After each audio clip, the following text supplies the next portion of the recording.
Bien, vamos a continuar con la historia de la iglesia. Este es un tema que todo cristiano necesita conocer.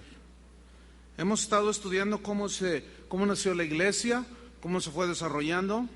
La reunión pasada hablamos acerca de cómo fue que se desarrolló el papado.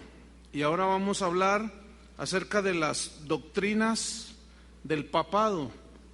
Pero antes debo decirles algunos otros información para que ustedes estén más informados precisamente de cómo se desarrolló todo esto. El jueves pasado hablamos de algunos de los papas que están registrados ahí en la historia y nos quedamos en uno que se llamó Inocencio VIII. Este papa subió al trono en el 1484 y duró hasta el 92. Dice la historia que él tuvo 16 hijos. Todos sus hijos eran de mujeres casadas. Él vendía los puestos cardenalicios y los puestos que tenían que ver con la iglesia. Y él hizo algo que quedó en la historia grabado y que avergüenza a muchos católicos, pero este papa hacía corridas de toros en la plaza de San Pedro. O sea que había algunos que no se medían, eran terribles. Hubo otro papa, Alejandro VI, en el 1492, que sucedió a Inocencio VIII, perdón. Este era corrupto para variar. Dice la historia que era un hombre avaro, depravado. Él compró con dinero el papado, pagó para que lo hicieran papa. Él tuvo muchos hijos, por doquier, dice la historia. Incluso dice que los presumía. A la gente le decía, mira, este es mi hijo, este es mi hijo, este también. Y cuando aún eran chiquillos, los hacía cardenales. Pero él rebasó a muchos, porque a cualquiera que osara hablar mal de él, qué bueno que ya no está. Bueno, no estoy hablando mal, yo nomás estoy repitiendo la historia, pero asesinaba a sus críticos. Dice la historia que los mataba, los asesinaba. Y él tuvo, entre otras cosas, fue amante de la hermana que iba a ser el siguiente papa. O sea que todo quedaba entre familia, ¿no? Como se suele decir. Vamos a ver entonces algunas de las doctrinas del papado. Por ejemplo, en el año 394 fue cuando se instituyó el sacrificio de la misa. La misa es un sacrificio en el cual, cuando el sacerdote ofrece el pan y el vino, se está sacrificando de nuevo a Jesucristo. Por eso se llama el sacrificio de la misa. Pero ¿qué dice la Biblia? Por ejemplo, en Hebreos, en el capítulo 7, en el versículo 26, yo quiero que vaya conmigo, en Hebreos 7, 26, vamos a ver qué tan bíblico era este asunto. Hebreos 7, 26, déjeme leerle. Dice, porque tal sumo sacerdote nos convenía, hablando de Jesús, santo, inocente, sin mancha, apartado de los pecadores y hecho más sublime que los cielos, que no tiene necesidad cada día, como aquellos sumos sacerdotes, de ofrecer primeramente sacrificios por sus propios pecados y luego por los del pueblo, porque esto lo hizo, ¿cuántas veces? Una vez para siempre, ofreciéndose a sí mismo. Bien, eso dice la Biblia y eso hicieron los papas. En el año 450 de nuestra era, uno de los papas, uno de los Gregorios, estableció el celibato sacerdotal, el celibato obligatorio, es decir, todo el que quisiera ser sacerdote debería de ser célibe, no podían casarse, pero esa práctica no se conoció hasta ese entonces, poquito después del año 300, ¿se acuerdan cuando llegaron los que se aislaron en los monasterios? Ahí empezó un asunto de para no contaminarse, según ellos, y entonces establecieron el celibato obligatorio. Pero vamos a ver qué dice la Biblia en 1 Timoteo capítulo 3. Está atrasito de Hebreos. 1 Timoteo capítulo 3, en el versículo número 2. Pero dice, pero es necesario que el obispo, el que sirve a Dios, sea irreprensible, marido de una sola mujer. Es decir, nunca en las Escrituras se ve la enseñanza de que los que sirven a Dios deberían de permanecer célibes. Y una de las señales de apostasía es que prohibirán casarse. Según 1 Timoteo, si usted se fija en el versículo, en el capítulo 4, 1 Timoteo 4, pero el Espíritu dice claramente que en los postreros tiempos algunos apostatarán de la fe, o sea, dejarán los principios del Evangelio, escuchando a espíritus engañadores y a doctrinas de demonios, por la hipocresía de mentirosos que, teniendo cauterizada la conciencia, número 1, ¿qué van a hacer? Prohibirán casarse. ¿Qué coincidencia? Digo coincidencia en este sentido. ¿Qué dice la Biblia y qué decían ellos? Entonces, a la luz de la Biblia es como nosotros debemos de pasar toda la historia de la iglesia. Vamos a llegar hasta nuestros días. No se imaginan las ganas que tengo de que lleguemos al tiempo de la Reforma, pero ya con paciencia, ¿no? Ahora bien, en el año 460 después de Cristo, por supuesto, otro de los papas estableció la oración por los muertos. Es decir, que se podía orar a favor de los muertos. Esto llevaba detrás de esta oración por los enfermos el deseo de sacar dinero. Obviamente había que pedir por los muertos que habían muerto en sus pecados, y por medio de oraciones que la gente pagaba, ellos podían salir de algo que alguien dijo que era un invento recaudatorio, el purgatorio. Entonces todo esto era un plan muy bien armado para sacarle dinero a la gente. Esa actitud sigue hasta el día de hoy y se ha colado en el cristianismo de la Biblia o en los cristianos bíblicos. Usted prende la televisión, que se precie de ser cristiana y mande tanto dinero, nosotros oramos por ustedes para que reciban la bendición de Dios. O sea, hay que pagar, hay que comprar las bendiciones de Dios. Pero ¿qué dice Hebreos 9:27?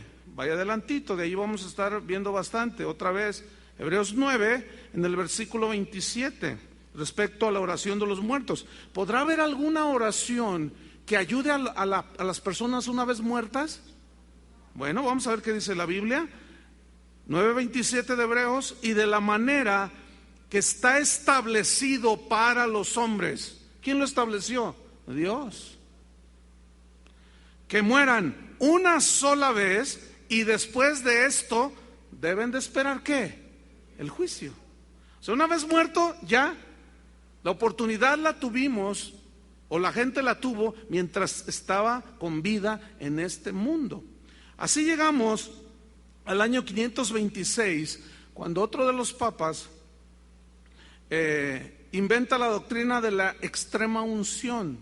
Esto es que cuando una persona está muriendo o no alcanza a llegar el sacerdote y se le murió, llega y le da los santos óleos y lo rocía de aceite y óleos. Entonces ya eso garantiza que la persona va derechito al cielo. Pero ¿qué dice la Biblia? Con el mismo versículo que acabamos de leer, está establecido para los hombres que mueran una sola vez, y después de eso ¿qué? El juicio. No hay más. Llegamos al año 593 de nuestra era, donde se injerta o se inventa la doctrina del purgatorio. ¿Qué es esta doctrina? Supuestamente es un lugar a donde van aquellos que murieron en sus pecados, que no pudieron confesarse con un sacerdote.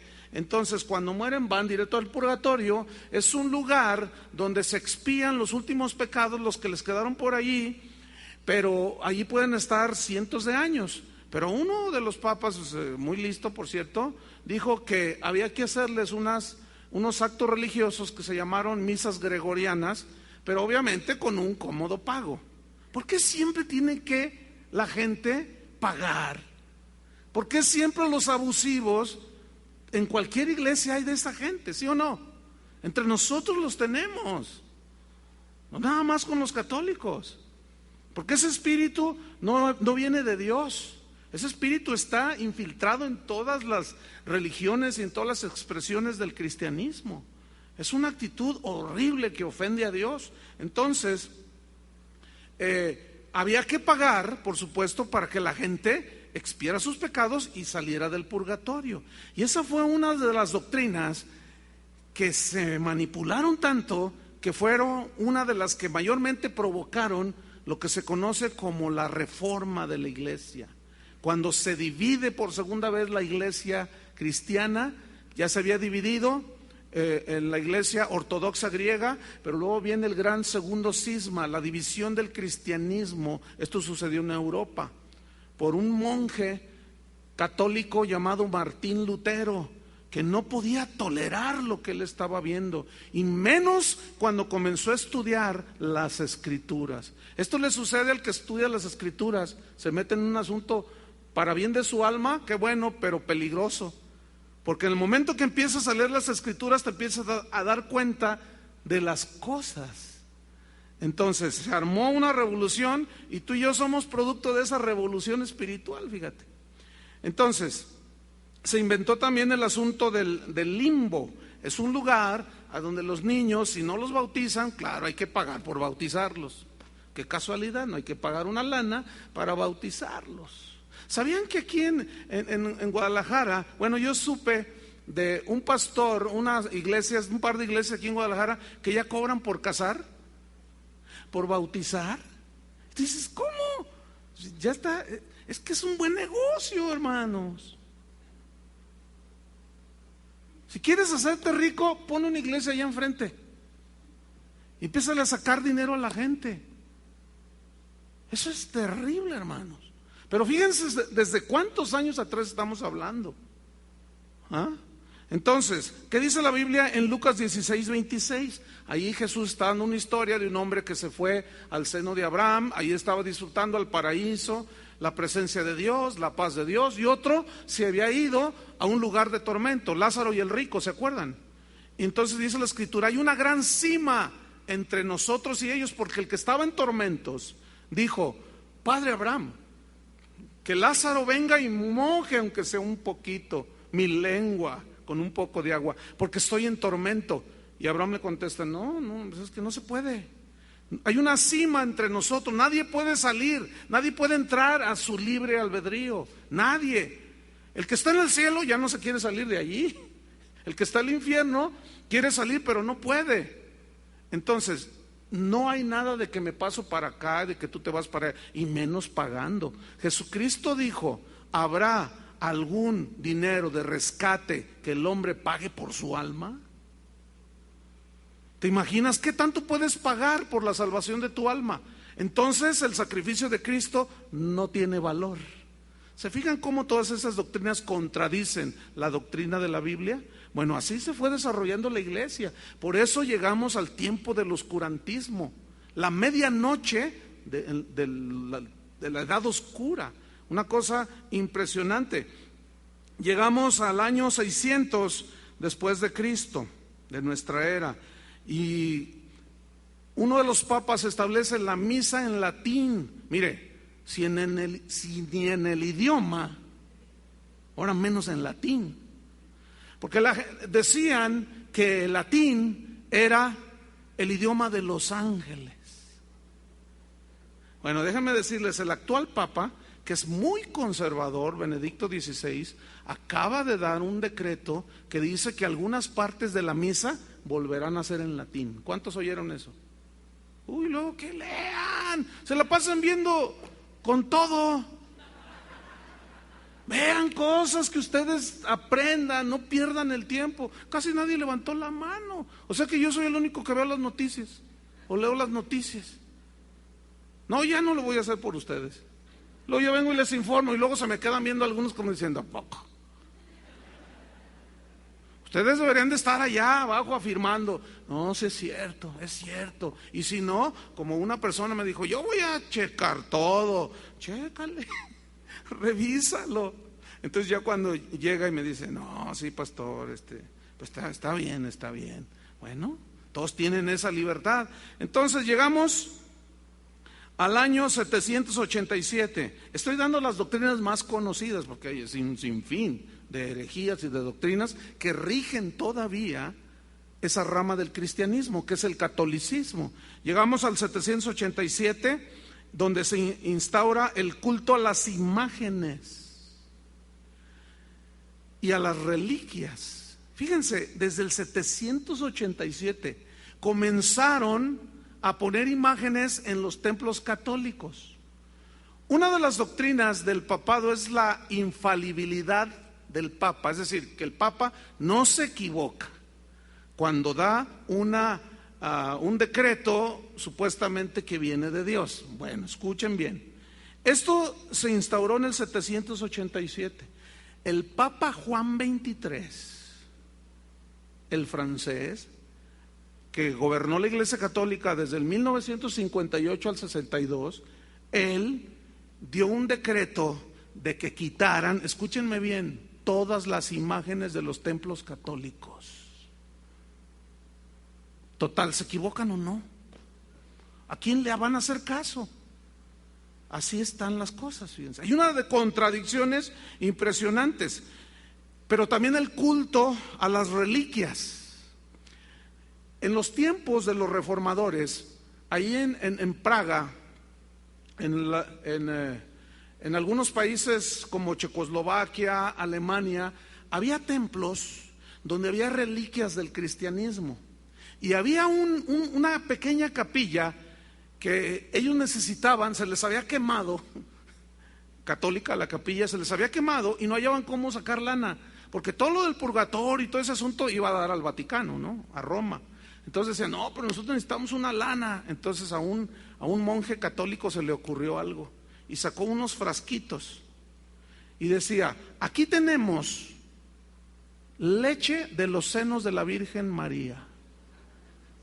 No estoy inventando, hermanos, porque esto suena feo y burdo y tosco, pero no estoy inventando, eso está en la historia, hermanos.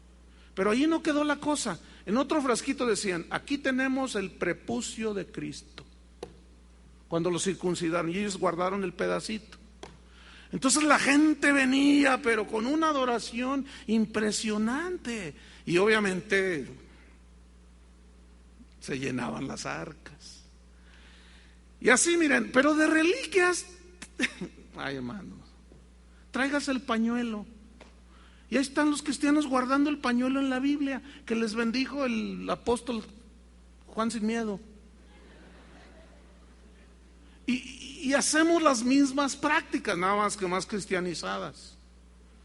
Pero ¿qué dice la Biblia al respecto? Éxodo 20, no te harás imagen de ninguna cosa que esté arriba en el cielo, en la tierra y debajo de la tierra. No te inclinarás a ellas, no te postrarás ante ellas. Bueno, eso es lo que dice la Biblia. No te harás imagen, ni las honrarás, ni te postrarás a ellas. ¿Por qué? Porque rebajar a una obra hecha de manos de hombres y decir, esto es Dios y esto me oye, no hay nada más irracional como cortar un tronco, darle forma bonita, pintarlo, ponerlo allí, hacerle un altar y luego hincármele y hablarle y creerle que me está escuchando. No hay nada más irracional que eso. Dios no es madera corruptible ni oro corruptible. Dios es espíritu y Dios no lo podemos asemejar a absolutamente nada. Pero esa fue otra de las doctrinas. Llegamos al año 850 y aquí se instaura una de las prácticas que siguen vigentes hasta el día de hoy, el agua bendita. El otro día mi esposa y yo estábamos viendo una película que hablaba de unos sacerdotes. El ánimo de la película no era, digamos, hablar de la vida sacerdotal ni nada, pero sacaban muchas cosas que realmente se practican. Entonces había una escena donde se les aparece Satanás y empezaron a ver fenómenos extraños. Entonces uno de los sacerdotes, pero así rápido, cuando se mueve y él siente una presencia fea, espiritual, inmediatamente hagan de cuenta que iba a sacar una pistola y sacó la cosita esa que tiene agua. ¿Y dónde estás? Le decía, ¿dónde estás? ¿Ustedes creen que con agüita? Pero yo quiero que ustedes razonen y piensen. ¿Ustedes creen que con agüita bendita puedes rechazar, expulsar a los demonios? ¿Qué dijo Jesús? Todos los que en mi nombre, todos los que creen en mi nombre y con agüita. ¿No? Fíjate, una vez de recién convertido, que se le manifiesta un demonio a una persona ahí en la congregación donde yo asistía, y le estaban sacando el demonio. Yo estaba asustado porque era la primera vez que veía un poseso o alguien posesionado por un espíritu, y le gritaban y se subían arriba de él y los botaba, y así como las películas, y yo lo estaba mirando. Entonces llega uno y dice, háganse a un lado, y luego agarra la Biblia y se sienta encima de él y se la pone aquí en la frente. Y hace así, y el diablo, el demonio decía, ¡ah, no! Pero no se salía, y el otro, con la Biblia, aquí. Si no es un fetiche la Biblia. Hay gente que lo tiene así como algo, como si fuera como el agua bendita. Este libro por sí mismo así, nada más como un libro así. Te reprendo, Satanás. No tiene absolutamente ningún poder.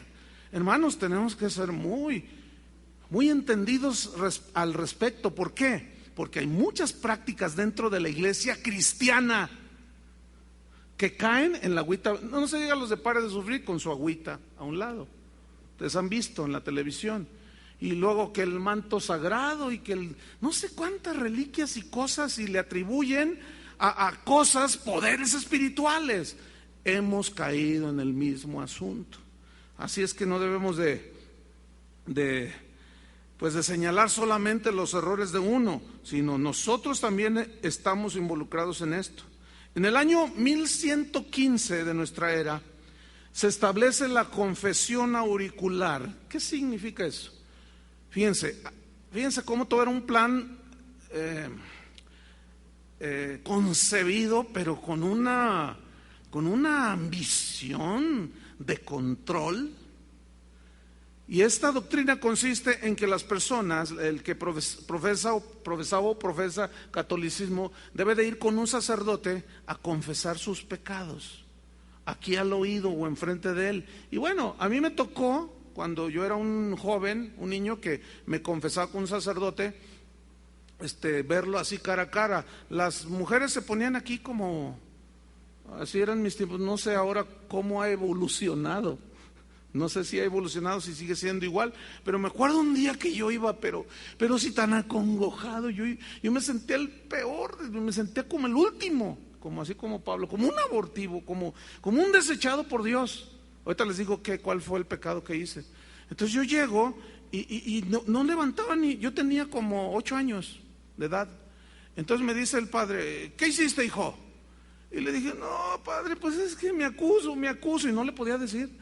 Pues ¿a qué te acusas? Dime tu pecado. Y al que no ves la fila que hay, tienes que darte prisa, me dijo.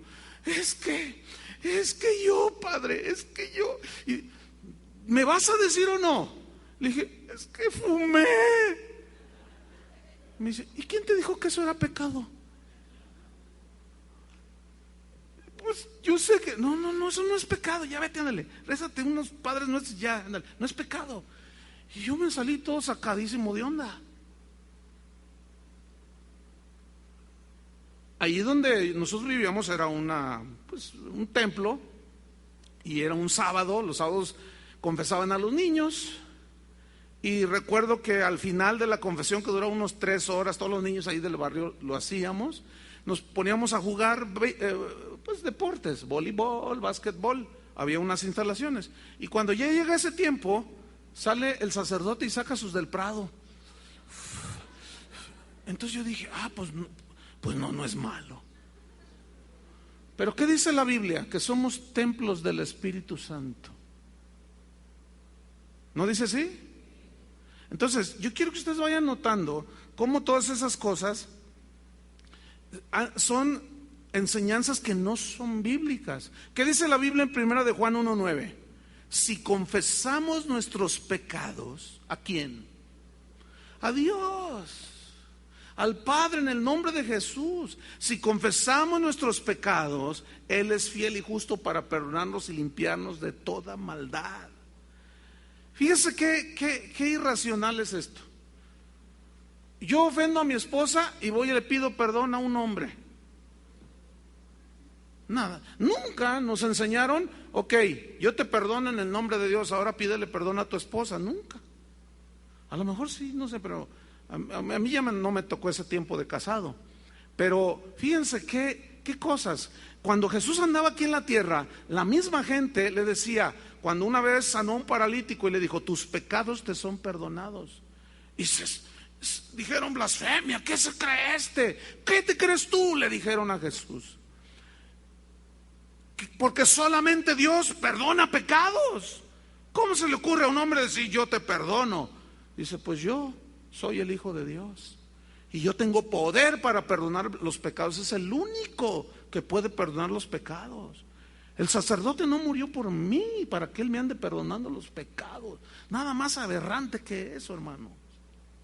Pero ¿de dónde fue concebida todas esas doctrinas? De mentes no nacidas de nuevo. ¿Ven? Llegamos hasta el año, en esa misma, casi a la par, en el 1115, se establece la doctrina de la transubstanciación. ¿Qué es esta doctrina católica?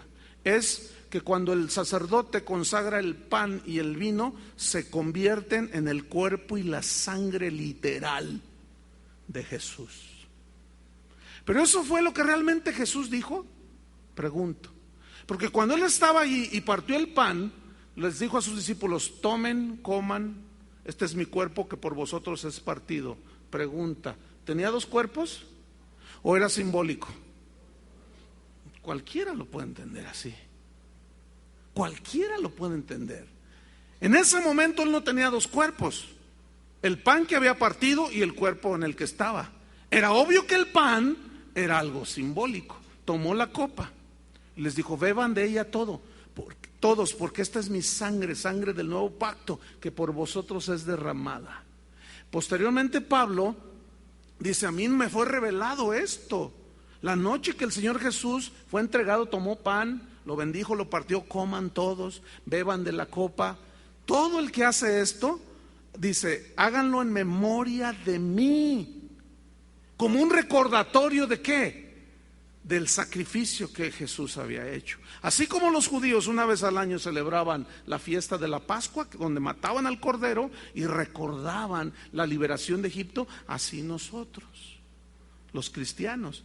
Entonces empezó a haber un montón de controversias y hasta la fecha hay muchos sacerdotes que no creen en esto, porque, bueno, ellos dicen, bueno, es de fe, bueno, sí, de fe, pero ustedes dicen, la doctrina, el Papa que instauró esto, dijo que era literal.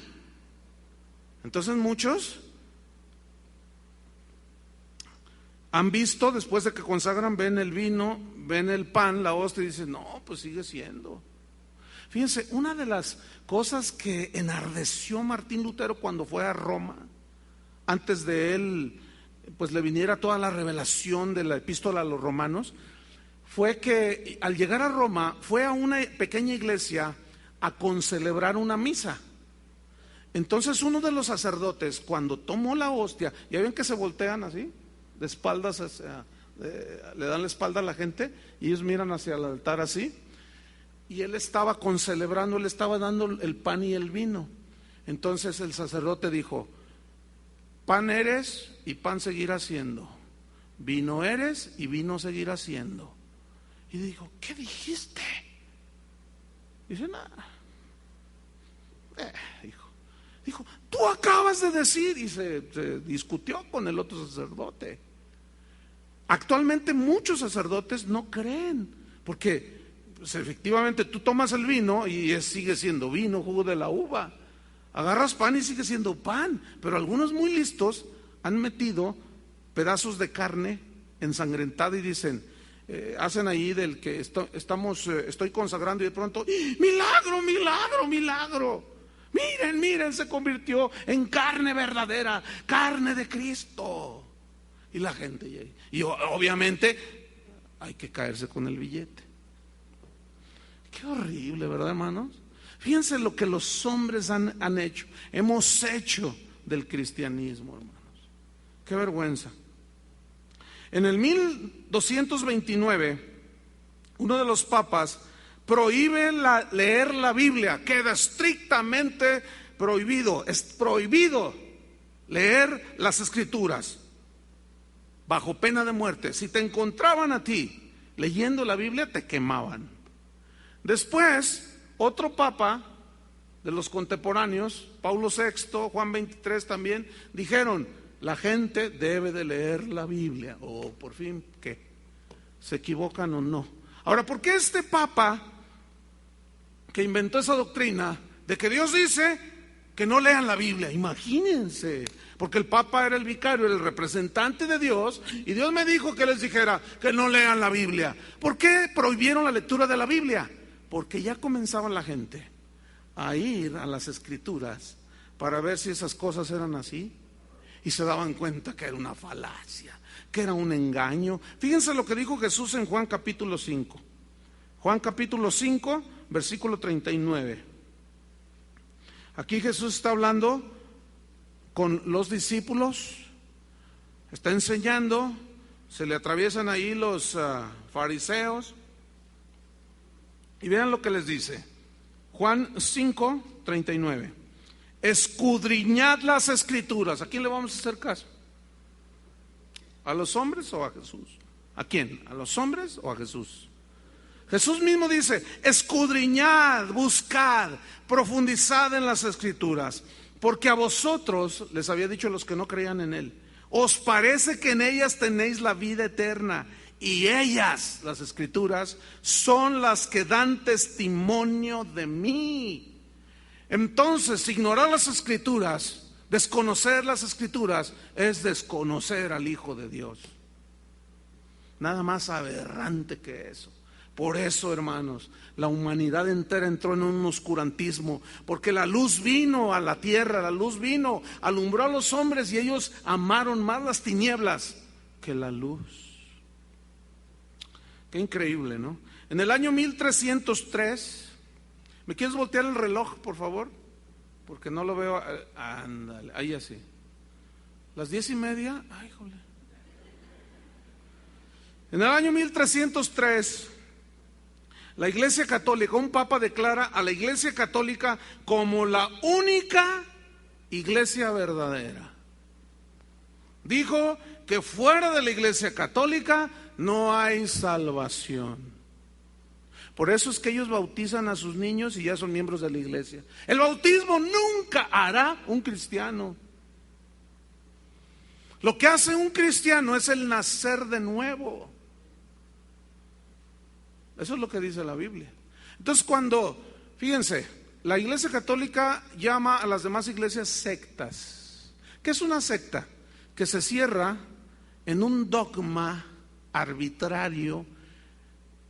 ¿Lo crees? ¿Lo crees? Lo tienes que creer porque yo lo dije y fuera de aquí, eso es una secta. Pues es la secta más grande que existe dentro del cristianismo. Porque al menos esto es muy poquito lo que estamos viendo, estamos nada más dando un repasón así. Todo eso es contrario a las Escrituras. Pero ellos dijeron, obviamente, porque la gente empezaba a razonar, a reaccionar y decían, no, pero ¿cómo? Si Cristo dijo eso. No, dice. Fuera de la Iglesia Católica no hay salvación. Entonces la gente, bajo ese dogma de la iglesia establecido por un papa, decía, no, pues no estoy de acuerdo en que no haya mujeres sacerdotisas, no estoy de acuerdo en que los sacerdotes se casen, no estoy de acuerdo en esto, no estoy de acuerdo en esto, pero aquí me quedo, porque si me salgo, pierdo mi salvación, ya no hay salvación. ¿Y qué dice la Biblia en Hechos 4:12? Porque no hay otro nombre, no hay otro nombre dado a los hombres dado bajo el cielo, dado a los hombres, en el cual podamos ser salvos. ¿En cuál nombre? En el nombre de Jesucristo, en el que dio su vida por nosotros. Otra vez, hay una agresión directa a las enseñanzas de la Biblia. Miren, el catolicismo es de lo más fácil de rebatir. Es como para niños de kinder. Los testigos de Jehová, como leen más Biblia, eso es más difícil de rebatirlos porque te bombardean con un montón de textos. También igual, ¿verdad? Pero ¿qué es? Escúchenme bien. ¿Qué es un verdadero cristiano? ¿Cuál es la iglesia verdadera? La iglesia verdadera no es una organización que proclama: nosotros somos la única. Los de la hermosa provincia dicen que fuera de ellos no hay salvación. Los mormones igual. Los testigos de Jehová igual. ¿Ven? ¿Nosotros vamos a caer en ese error? ¿Verdad que no? Si nosotros proclamamos: el que no venga a casa de oración se va a ir al infierno. No es cierto. Tú puedes venir aquí e ir derechito al infierno. ¿Sí o no? ¿Sí o no, Chuy? Porque si tú no te arrepientes, te conviertes a Cristo, lavas tus pecados en la sangre del Cordero, así yo te haya casado, yo te haya bautizado, te vas al infierno. Entonces vemos que una organización en sí misma no salva. Es la persona de Jesucristo la que salva. Entonces, una vez más, ¿sí? Y la Biblia tenía razón. La Biblia se defiende solita. Llegamos al año 1546. Ya la Reforma estaba en todo su apogeo y se agregan 11 libros a la Biblia. Los libros llamados apócrifos. Esta palabra significa textos dudosos, es decir, que no son inspirados por el Espíritu Santo. En esta época ya estaba el canon de las Escrituras. El canon quiere decir regla de medir. Todos los libros, los 66 libros que tenemos nosotros aquí, son los que los padres de la iglesia, todos convinieron en que estos eran los libros inspirados por el Espíritu Santo.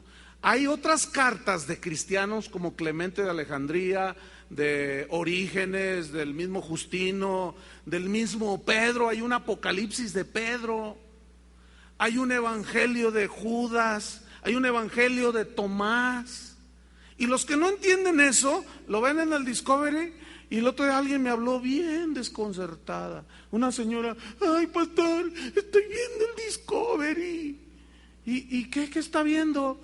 Es que están diciendo que María Magdalena era amante de Jesús.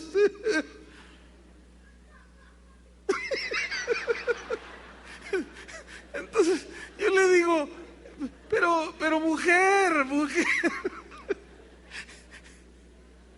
es que encontraron unos escritos. Estaba tan afligida la mujer. Espero no esté aquí porque se va a sentir mal. Pues no sé ni quién era. Me habló a mi casa.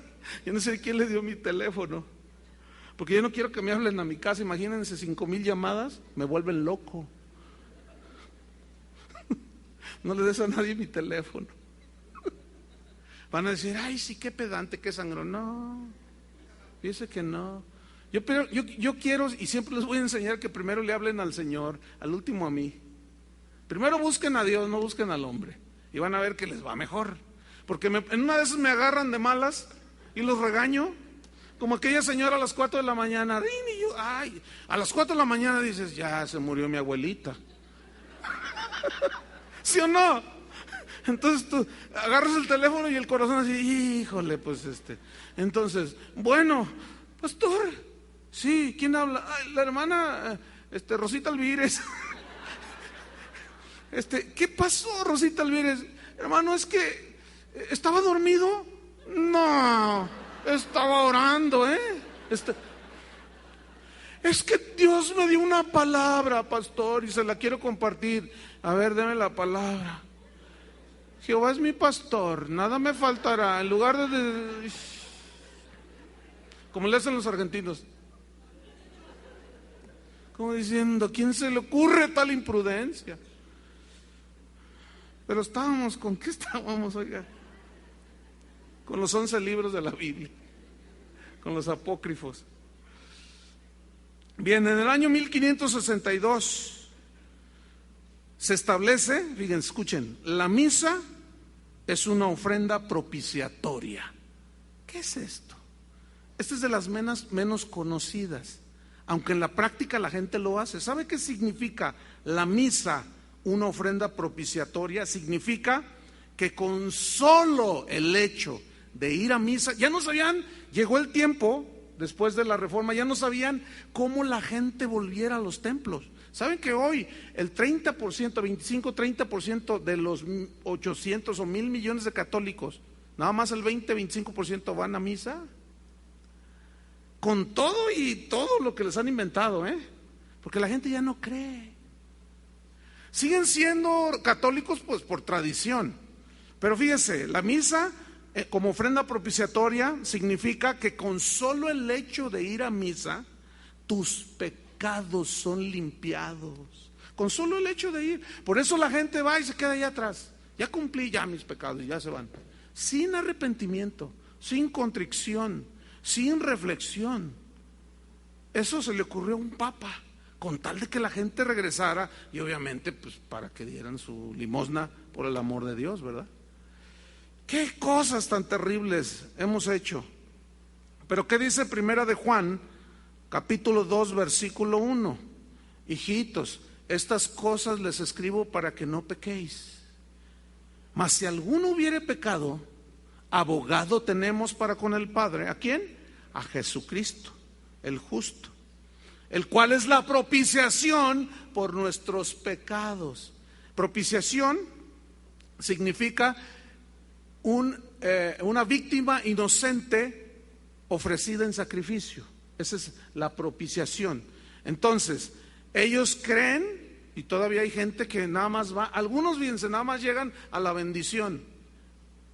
Nada más llegan a la hora de que el sacerdote da la bendición y ya alcancé la bendición, dicen, ya. Y a algunos se les quedó esa costumbre. Algunos de ustedes, digo. Nomás llegan a la hora de la bendición. A veces yo estoy predicando los domingos, que es el día del Señor, que donde supuestamente lo dedicamos para la adoración a Dios. Voy a la mitad del mensaje y yo predico largo. Y voy a la mitad del mensaje y está entrando gente. Bien despistados algunos, O sea, todavía no les ha caído. Creen que ya cumplí. ¿Ya cumpliste qué? Te hubieras quedado mejor viendo ahí tu telenovela. Aquí no funciona eso de que yo voy porque entonces ya agradé a Dios. Aquí no funciona eso. No lo han entendido todavía. Pero bueno, ya madurarán, ¿verdad, niños? Eso. En el año 1854, estamos llegando ya casi 200 años atrás, se instaura una doctrina que se conoce como la Inmaculada Concepción. ¿Han oído de eso? ¿Qué significa esto? Que la Madre de Jesús, la Virgen María, que concibió a Jesús por obra del Espíritu Santo, ella no tuvo hijos. Ella es inmaculada, ella es virgen antes y después. Hermanos, digo, basta un poquito, digo, ¿de qué? De sentido común, digo, un poquito de cómo nació Jesús. Nació de una manera natural. Fue concebido de una manera sobrenatural, pero nació de una manera natural. Y dice la Biblia en Mateo capítulo 1:25, refiriéndose a José, y no la conoció. Este verbo conocer significa, y no tuvo relaciones sexuales con ella, no intimó con ella hasta después que dio a luz a su hijo primogénito. Nunca se dice primogénito cuando es el único.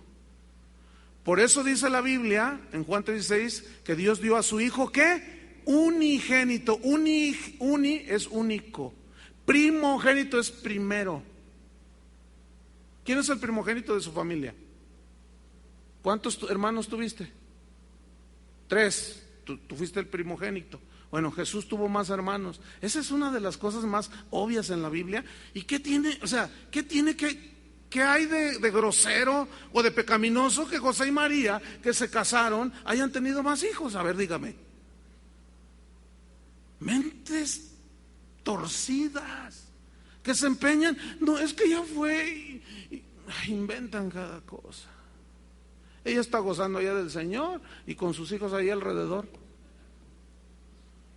Y otros diciendo que si tuvo o no. Mira, nosotros como cristianos, a mí eso no me, que si tuvo o no. Pero oiga, se casaron. José, cuando supo que estaba embarazada, la quiso dejar porque dijo, ay, me traicionó. Pero Dios le habla a través de un ángel, no, recíbela, porque el Espíritu Santo concibió en el vientre de María. Bueno, cuando una vez da a luz, crece Jesús, ya, pues ya no te me acerques. Digo, nada más, totalmente fuera de razón, de sentido común. O sea, nada que, hermanos, ese no es el cristianismo.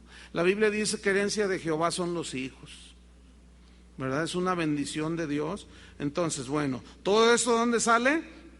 De mentes torcidas totalmente.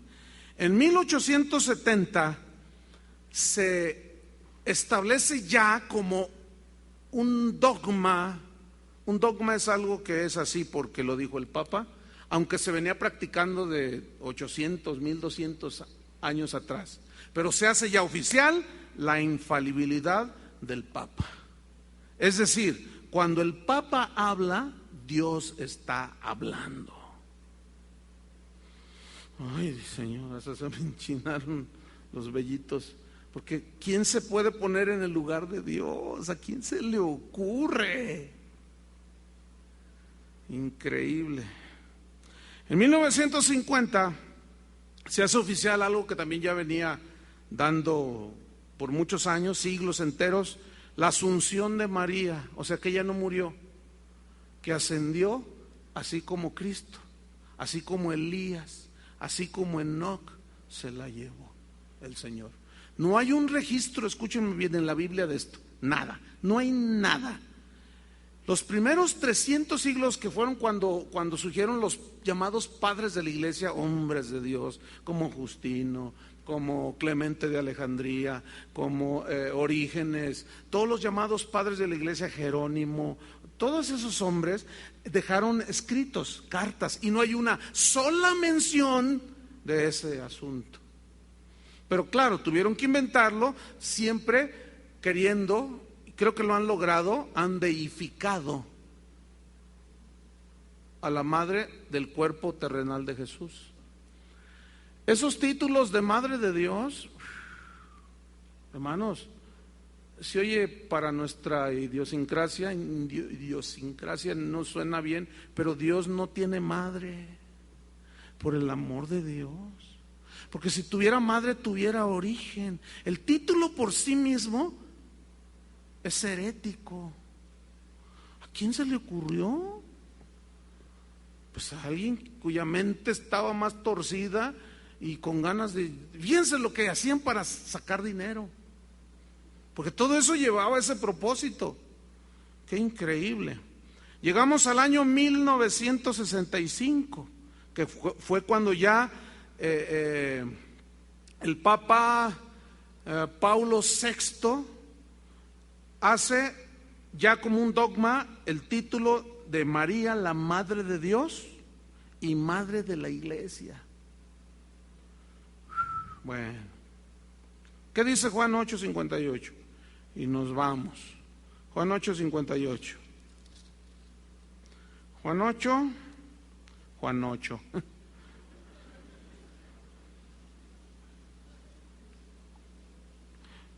Ahora, la Virgen María fue la madre de Jesús.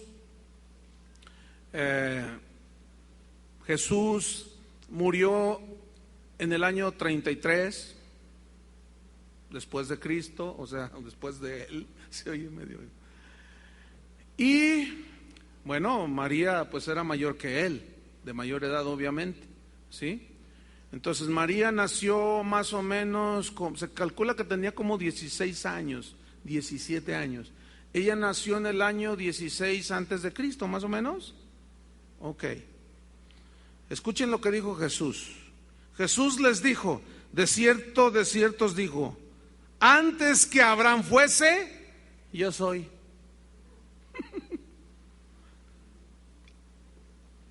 ¿De cuántos años estamos hablando de Jesús? Abraham. Como 1800 años, casi nada. Antes que Abraham fuese, yo era. Entonces, no me inventen que yo tengo mi mamá. Yo no tengo mamá, dice el Señor. No existe la madre de Dios. Es una aberración. Bueno, terminamos. Algunos datos y el próximo jueves empezamos con la reforma, que es a donde yo quiero llegar. Se va a poner bueno este asunto. Déjame terminar con esto. Algunos datos adicionales sobre el papado. La historia dice, afirma, confirma que el 45% de los papas de la era oscura hasta el año 400 o del 400 después de Cristo, que fue cuando fue el primer papa, 480 y pico, hasta el 1600, 1700, dice la historia que el 45% de los papas fueron homosexuales. Pero también nosotros tenemos los nuestros, ¿qué creía? También entre el cristianismo.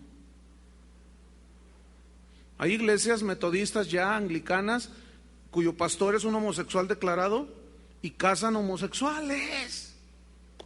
Fíjense, en esto la iglesia católica no lo acepta. Qué cosas, ¿no? Se cuelan el mosquito y se tragan el camello, como dijo Jesús, ¿verdad?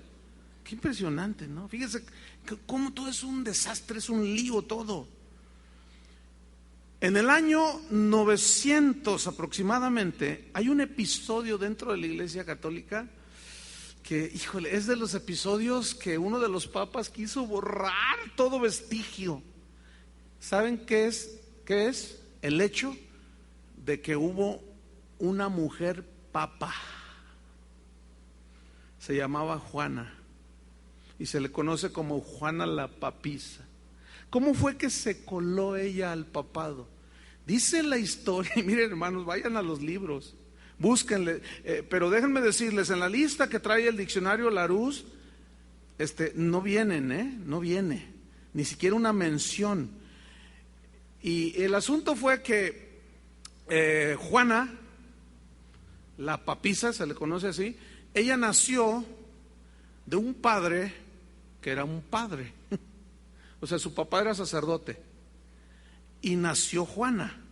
Y era una niña muy bonita. Y empezó a crecer. Claro, la escondían porque pues no podían casarse los padres, y no podían tener hijos tampoco, menos, si no se casaban no podían tener hijos. Entonces la niña fue creciendo y dice la historia que era muy inteligente. Y la mandaron a Europa a estudiar. Y empezó, se graduó en arte, empezó a estudiar idiomas. Y estando en Inglaterra, ella conoció a un sacerdote y se enamoró de él. Y se hicieron amantes. Pero para guardar el hecho, ellos querían estar juntos porque se amaban. E idearon un plan y dijeron, bueno, pues me hago monje, me pongo un hábito y me hago pasar por monje. Y los dos se metieron, estaban en un convento y allí eran amantes los dos. Fíjense qué historias. ¿Han visto alguna película de eso? ¿Alguien había oído de esto? A ver, levanten la mano los que hayan oído. Pues un buen número. Ustedes son los que no ven ventaneando, ¿verdad? Bueno, se dedican a leer, a estudiar. Entonces dice la historia que así ellos estaban juntos. Y bueno, se disfrazó de tal manera que siempre se hizo pasar por un monje. Pero estando no recuerdo en qué país, creo que en Inglaterra mismo, se murió. Vino una enfermedad que arrasaban y se murió el monje. Y ella se quedó sola. Entonces ella viajó a la ciudad de Roma. Y ya era toda una erudita, porque se fue a Grecia inclusive, aprendió toda la filosofía. Era una mujer, dice la historia, superdotada en su inteligencia.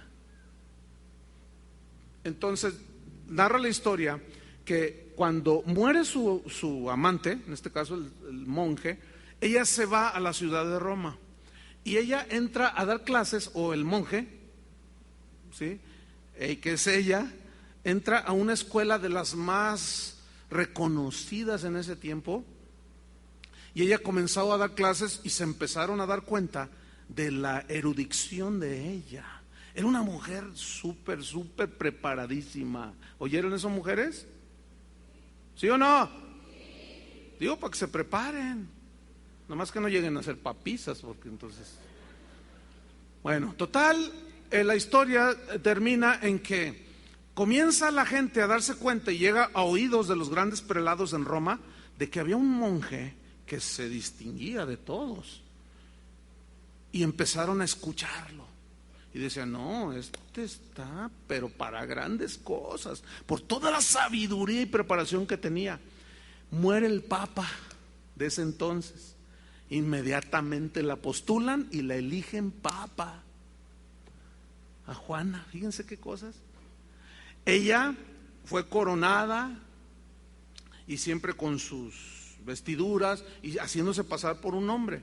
Dice la historia que estando ahí en su corte papal, ella, bueno, pues se enamoró de uno de los, unos dicen que era uno de los soldados que cuidaban, otros dicen que era uno de los consejeros. Total, se enamoró de un monje ahí y quedó embarazada. Tenía amoríos con él, quedó embarazada. Entonces, claro, con las vestiduras aquellas, pues todo se disimulaba, ¿no? Entonces había una fiesta ahí en Roma, en la cual el papa tenía que presidir y tenía que ser montado en un caballo. Todos los papas hacían eso. Y le tocó a ella, y ella ya estaba en sus últimos días de dar a luz. Entonces cuenta la historia que ella iba en el caballo y de pronto alguien hizo un movimiento brusco, el caballo se asustó, relinchó y Juana cayó y se golpeó con tal dureza que se desmayó, allí murió. Pero cuando llegan todos los que cuidaban al papa, llegan y le empiezan a desabrochar las vestiduras, pues para dar los primeros auxilios, y van viendo pues un montón de sangre y dijeron, no, ya se nos partió en dos aquí. Y cuando la van descubriendo, un bebé. Qué historias. Bueno, ese hecho, fíjense, el papa que la sucedió le hizo una capilla, pero el papa que siguió dijo, no. ¿No ven que ellos no aceptan que la mujer sea sacerdotisa? Dijeron no, y trató de borrar todo. Tumbó la capilla, la sepultó, trató de borrar todos los vestigios, pero no lo logró, porque quedaron en los libros de las crónicas de ese tiempo de Juana la papisa, la que era mujer y fue papa. Uy, esto, mira, cuando tú hablas de esto, les tocas las fibras más íntimas del catolicismo. Es una cosa impresionante. Y para finalizar, haciendo estadísticas, los que las hacen, yo no me dedico a eso, pero siempre hay gente que se agarra contando, dicen que 30% de los papas fueron nombrados papas cuando tenían entre 11 años a 13 años de edad. Bueno, esa era la situación que prevalecía cuando aparecieron los primeros reformadores. Todos fueron monjes católicos. Ellos nunca se atribuyeron el título de reformadores. Ellos no querían dividir la iglesia cristiana. Ellos querían que la iglesia volviera a sus orígenes. Y se armó. Pero de eso vamos a hablar el próximo jueves. Vamos a orar. Señor, con todas estas cosas que nosotros aprendemos de la historia y las comparamos con la Biblia, con tu palabra, nos damos cuenta solamente de una cosa, que los hombres pervertimos las cosas, que nosotros los hombres por la naturaleza pervertimos, torcemos las escrituras, pero el Espíritu de Dios siempre permaneció latente y comenzaba a iluminar los corazones de algunos hombres, de algunas mujeres en aquel tiempo. Hoy todavía vivimos las consecuencias, Señor, queremos hacer una oración especial por casi 1,000 millones de católicos alrededor del mundo. Tantos que son, hay tanta gente allí, hermanos, que verdaderamente ama a Dios, de veras. ¿Ustedes creen que puede haber gente que ame a Dios? De veras, yo lo creo, de veras, yo sé que sí. Yo conocí a un sacerdote católico en Argentina, en una convención. Se me acercó y me dijo: yo soy sacerdote católico. Me lo decía así como, yo le decía: no, no te dé vergüenza.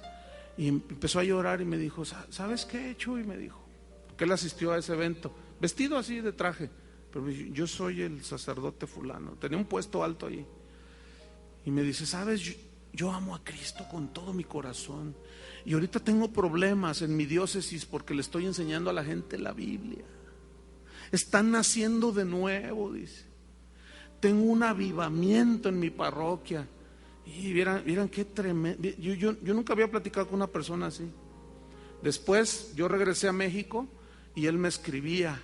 Dejó de escribirme, no sé qué pasó, pero en sus cartas me decía que estaban a punto de excomulgarlo.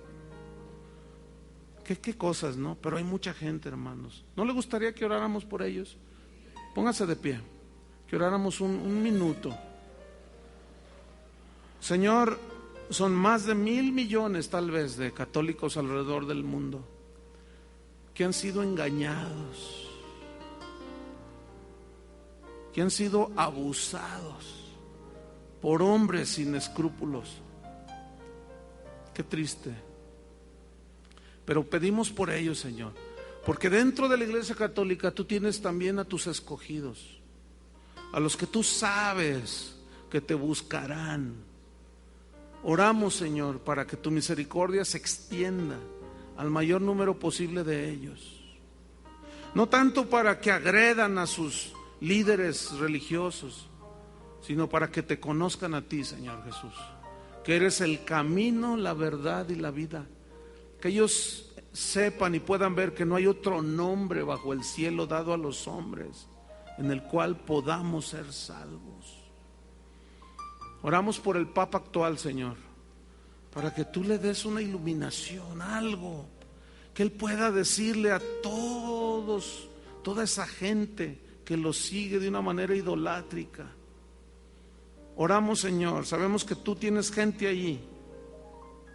Oramos para que envíes tu salvación y de entre todos, Señor, entre todos los seres humanos que habitamos esta tierra, se cumpla tu propósito, porque el Señor conoce a los que son suyos, y el Señor añadía cada día a la iglesia los que iban siendo salvos, los que habían de ser salvos.